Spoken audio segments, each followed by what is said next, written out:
I realised after 7 years that I'd been treading water.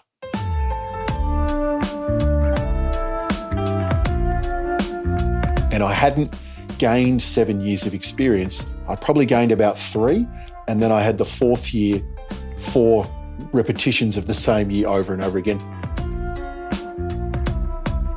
If the people in the business enjoy being there, they're happy, they feel valued, and they're trained properly, and we spend time and they have kind of good balance in their life, well, of course, that's going to translate into the best possible customer experience we can have.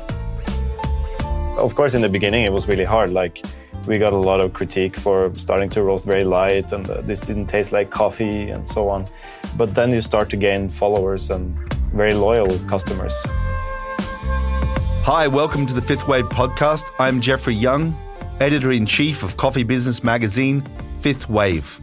Every other week, we listen to inspiration from key leaders who are carving out a roadmap of success across the world of coffee. Today, we're going to be looking at the careers of 3 highly successful coffee entrepreneurs to learn their stories and the secrets of their success. We're going to hear from Tim Wendelboe, founder of the Oslo-based coffee roastery that exemplifies the Nordic specialty coffee movement. We'll hear from Elaine Swift, Regional Director of UCC, whose career has spanned 3 decades in the hospitality industry. But first up, we're talking with Ross Quail. Hailing from Melbourne, Ross most famously helped Grocery Alley. He joined the small but iconic cafe when it was serving brunches and roasting only 100 kilograms a week. But after buying into the business, he helped it to grow into one of Australia's largest specialty coffee roasters, roasting up to 10 tonnes of coffee a week. While Ross's career has taken many fascinating twists and turns, one thing remains a constant: a burning drive for continuous personal growth. A big welcome here to Ross Quail, who's Sales Director for Hemro, South Asia and Australia, based in Melbourne, and a big welcome. Thank you so much, Jeff. It'd be great to get a little bit of background on your career in coffee, Ross. Well, I went to school in Geelong, about an hour out of Melbourne, and I had no idea what I wanted to do when I was finishing Year 12. And then I took the chance to take a degree at RMIT in Melbourne, and I did applied science in hospitality management. And really from there, I got into coffee. And then one day in probably towards the end of my degree, and I was just finishing up, I overheard a conversation where there was a roaster that was at a place not far from where I lived who'd told his boss that he could, go and shove it. And then they'd watched this coffee roaster walk out. And I'd been a barista at the time, and I'd overheard the conversation. I said to these people, whereabouts was this? And they told me where. And so I finished my shift, and then I jumped on a train and I went over there, and I found this place called The Coffee Company in Carlisle Street in Balaclava. And I knocked on the door and I said, I heard you might need a coffee roaster. I'll work for a couple of weeks for free, and if you like me, keep me on. And that was the beginning. I spent probably 6 or 7 years there. In that time, I got involved in some coffee judging and began my journey with the Australian Specialty Coffee Association. I then went over to another company called Jasper Coffee, just at, I guess, as the start of the fair trade movement. And that was in, I think, it's 2000, 2001.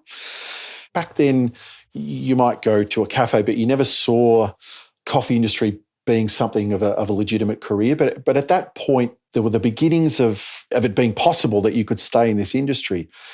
And so I kept going with it. Jasper Coffee was another sort of 4 years or so where I was roasting. And then I was getting into sales, because a lot of the time there was a disconnection between those that were selling the coffee and those that actually understood and prepared the coffee. So I found a great little niche for myself in being able to speak authentically about coffee as a coffee judge, but also as a coffee roaster, and then having a strong background as a barista. That lent itself to me being able to walk into a cafe and begin to prepare a coffee for somebody, not just sell it, but help them experience it. I'm skipping forward again. Worked part-time for Salvatore Malatesta at St. Ali in Sensory Lab, just as Sensory Lab was starting out. And then I just settled in. And after a little while, I looked at the business and I thought, well, there's nothing wrong with this business. It's a new business and I can exert an influence over it. And I really love what I'm doing. So, I tapped the parents on the back and said, can I take a loan? And I knocked on the door and I said to Sal, look, I'd like to buy in. And I bought in. And then that was the start of a wonderful 8 years that were some of the hardest that I've ever worked, but also certainly set me up with a great appreciation for, I guess, looking for the opportunities in coffee. With Sensory Lab, there was a business that grew from back then about 100 kilos a week up to, I think, in excess of 10 tons a week. And I think it gave me the confidence to be able to know that with the right drive, specialty coffee can move into the broader market and not just be focused on high-end cafes. Then coming more recently, I'd spent a lot of time with St. Elaine Sensory Lab, and I was looking for a change, so I sold my shares. I had an opportunity to work with Slayer Espresso as the Asia Pacific sales director. And then more recently, I had a tap on the shoulder from Hemro, who said to me, look, we like what you're doing. Would you consider doing what you're doing with us? Fantastic. Where do you think careers are going in coffee, currently for, obviously, leaving aside the difficult times that we've got right now, but what are careers going to look like in coffee going forward? I think what's irked me a lot is that people have come into the coffee industry only as a means to support themselves before they go on to their other careers. But what I hope is that with the evolution of coffee businesses, there are baristas that were head baristas that were some of the best bars in Melbourne that knew everything. They know their stuff. They know how to make coffee. They know how long it takes to make it. They understand costs and a lot of other things. And now these baristas are no longer in their 20s. They're in their 30s. They're starting to get partners and settle down and look to buy a house. And at the same time that they want to get off bar, but they want to still be involved in the industry. And because the larger end of town, your larger scale roasters now want to remain in contact with specialty and to be almost predict how to be there too and land at the right position.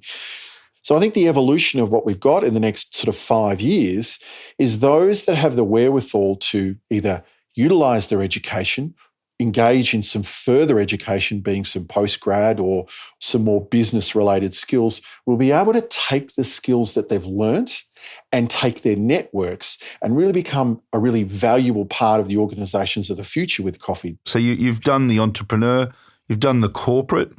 Would you ever see yourself, starting another business, starting something new? For me, it would be wonderful if I have the wherewithal and the ability to reach a, CSO level within Hemro.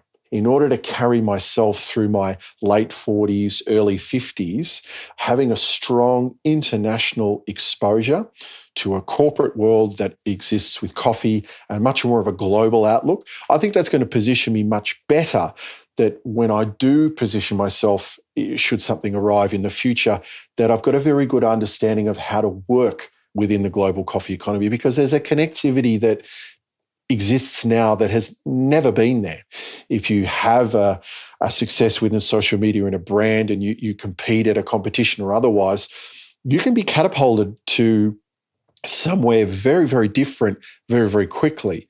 But if you don't have an awareness of those markets and you don't have an awareness of what opportunity presents in those different markets, culturally and otherwise, you really miss the boat. So if you were looking back at your career, more than 20-year career in this industry, is there anything you would have done earlier? Absolutely.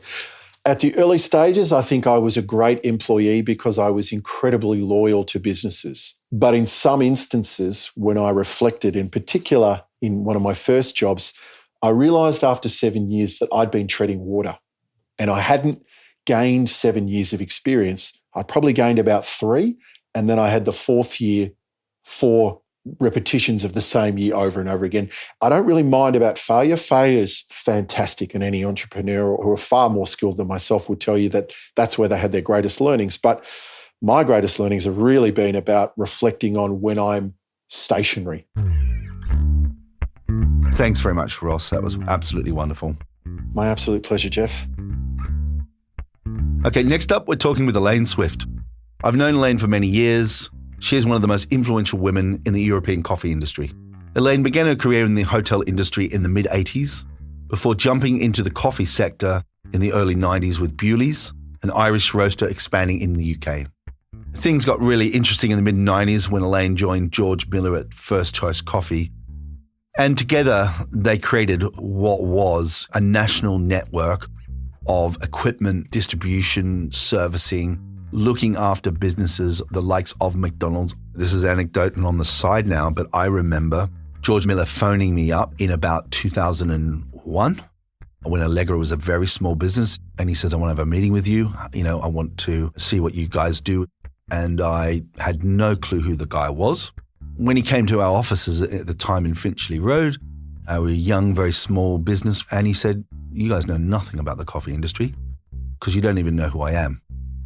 And that was an awakening for me, but they were out there doing stuff in the coffee industry, really, really laying the tracks for office coffee, for many, many chains, especially McDonald's, to really execute a big coffee program all across the UK and ultimately across the whole of Europe. Today, Elaine runs a business with over 500 employees. UCC Europe provides a one-stop shop, a total solution, enabling them to service some of the biggest coffee networks across Europe. Delighted to be here today with Elaine Swift. Good morning, Jeffrey. When you joined First Choice Coffee, it was a very small business and it grew very rapidly. What have you to share with our audience, the rapid rise of First Choice Coffee? Yeah, so George Miller started First Choice in 87. Actually, it was a recession and an aunt had left him some money and there was a bit of a restructure at Autobar and he decided to go it alone. And I think it was tough for George in the early days, but by the time I had bumped into him, he'd established a really kind of solid foundation. He had operated from a small chapel in Markyate and he was, I think, 7 full-time people, including himself, and I think I was number 8. And I joined in February 1996. So when I joined in 96, we were turning over around 700,000. The business was mainly independent coffee bars, restaurants. So, there were a few changes to the business along the way. But if you look at that business that back in 1996 was doing less than $1 million, it's doing 125 million today. I think one of the big opportunities for us, 2 things really, the launch of black and white, fully automatic coffee machines from Thermoplan, which really allowed the authentic espresso-based drinks at the touch of a button. And then, of course, don't forget Starbucks coming to the UK and launching in Eldon Street near Liverpool Street Station, I believe was the first one.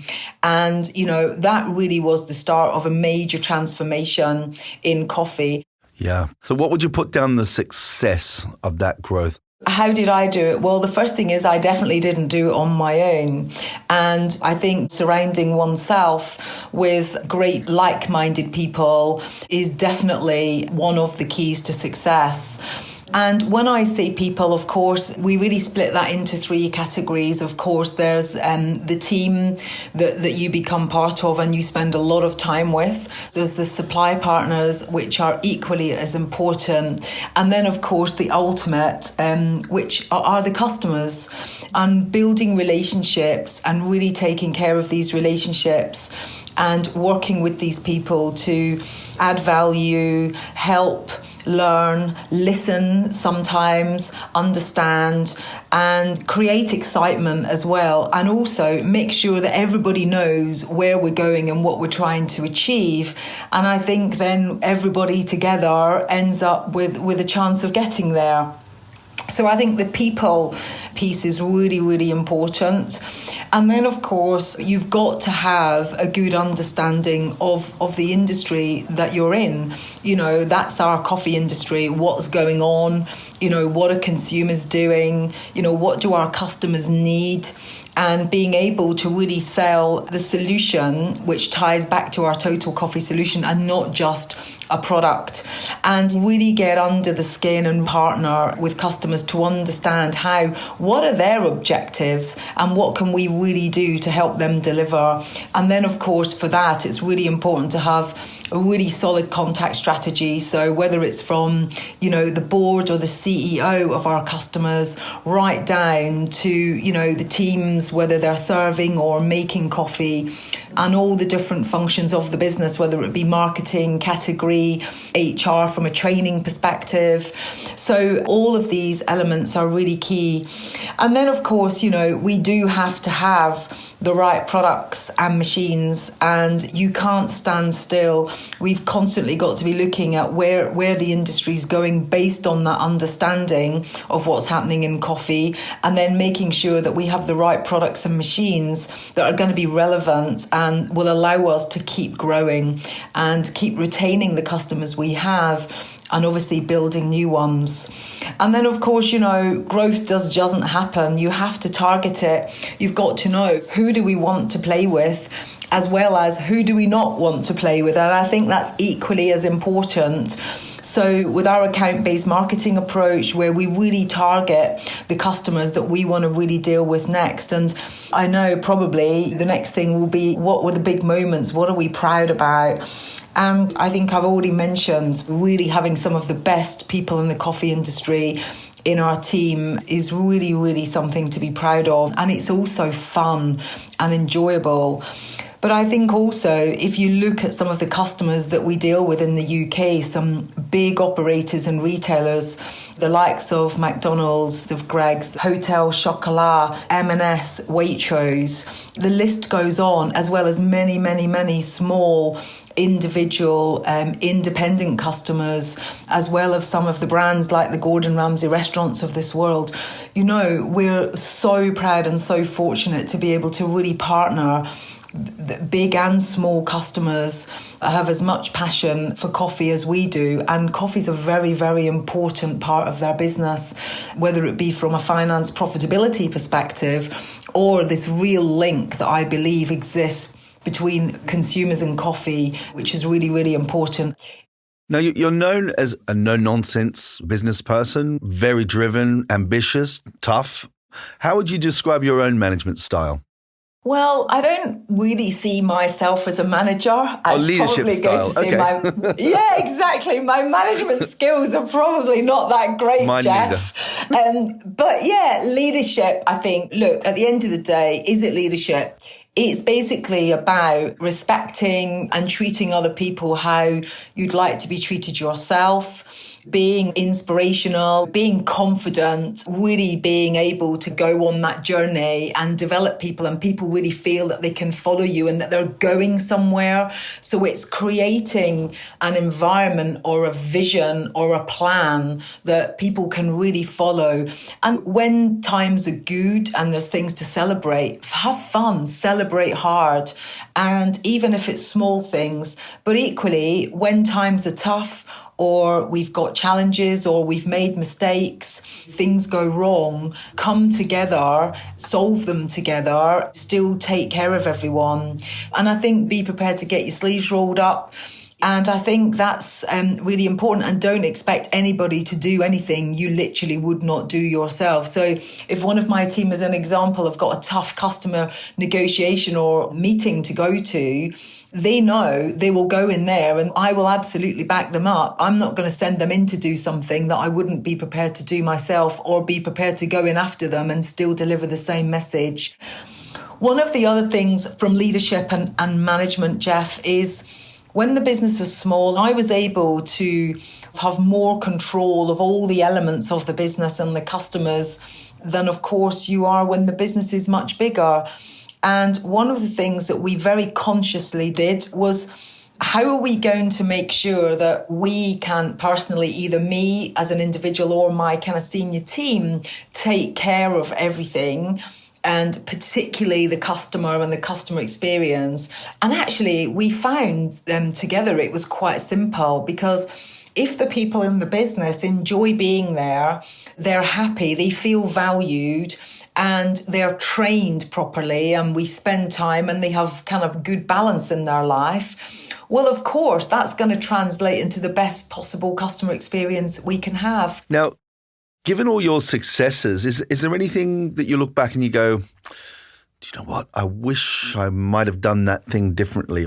Yeah, I think probably two things. I think when we put the roastery, Gala Coffee and First Choice Coffee together, the First Choice business up to then was very much a food service, away from home business. And of course, because Gala had retail customers, the likes of Tesco at that time, we entered into the world of retail. And I didn't know a lot about retail. And when I rocked up to have my first few meetings with Tesco, which were very memorable, I realised pretty quick that I needed somebody who knew a lot more about retail than me. And actually, that was when I bumped into my now husband, Mr. Marcus Swift. So that was a good experience for a number of reasons. But what Marcus brought to the business was proper background in retail. And that's when really we introduced category to the business. And we really started getting category strategy, insight, which you know all about, Jeff, real actionable insight. And this was mainly obviously for retail. So really understanding the fixture, the consumer. Well, how does that drive what's on the fixture and ultimately category growth from sales? However, what we did is we took an element of that category approach and we applied it to the business away from home. And I genuinely think if we'd had an understanding of that or applied that much earlier on in 2010, then really I think the business could have grown much quicker. Elaine, thanks for coming on 5th Wave today. Jeff, thank you. Finally, we're bringing this episode home with Tim Wendelboe. Tim's fame in coffee began when he won the World Barista Championships in 2004. Today he's well known for his light roasting style, his commitment to supply chain transparency, and sourcing some of the highest quality Arabica coffees in the world.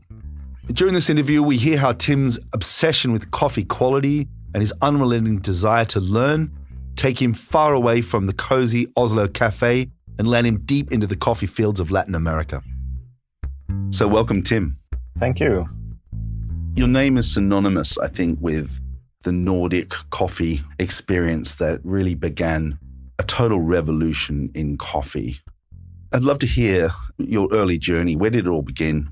I was done with the high school in Norway. This was in 1998. At that time, all the boys had to go to the military, and I didn't really want to go to the military. And I also didn't want to study in the university because I was kind of tired of school. I passed a cafe that were looking for people, and I got a job in that cafe, and that turned out to be one of the first kind of new modern coffee shops in Oslo. We were only 2 people working full-time, and both of us started at the same day.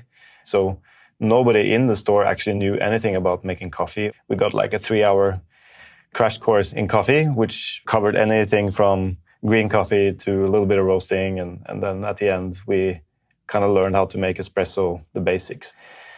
The day after, I was, first shift in the store. Wow. When a customer came and ordered a mochaccino, I didn't really know what it was. So I had to ask the customer, and the customer said, well, I don't know. I think it's with chocolate. That's real precision, isn't it? Yeah. Yeah. And, I think it's part of my personality that I really dislike doing stuff that I don't know how to do. So I very quickly started trying to search for information where I could learn how to make better drinks. Quickly after, it was like 6 months after, the owner asked me if I wanted to compete in a barista competition. So I competed, and I did not terrible. I didn't come top 3 or anything, but it was a very good motivation because the judges were kind of giving me a very good feedback. And then I decided to try again the following year and started training for that. It didn't take very long either until I started running that coffee shop that I started in. And after a few years, I was kind of head of quality control and training for 6 coffee shops in Oslo. But after a couple of years, when I started doing really well in the barista competitions, I was so kind of sucked into this coffee world that I started thinking, maybe I can actually open my own place. And then after winning the World Championship in 2004, of course, I got a lot of opportunities to travel and learn, and quickly understood that I had to leave the company I was working for and do something on my own, because I felt like I was held back a little bit. Not because the owner did it on purpose, it was just the day-to-day running of that company kind of took all my time, and I didn't have time to develop myself. Having said that, I also really dislike working for other people.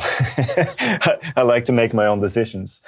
I think the main difference is that instead of trying to make a format that should work for 6 stores, where you have 80 employees that you need to train in a system that works to kind of create an even standard of quality for all stores, going from 6 stores to just running 1 store in a roastery you feel a lot more flexible. You can change things overnight. It doesn't take a lot of time to train people.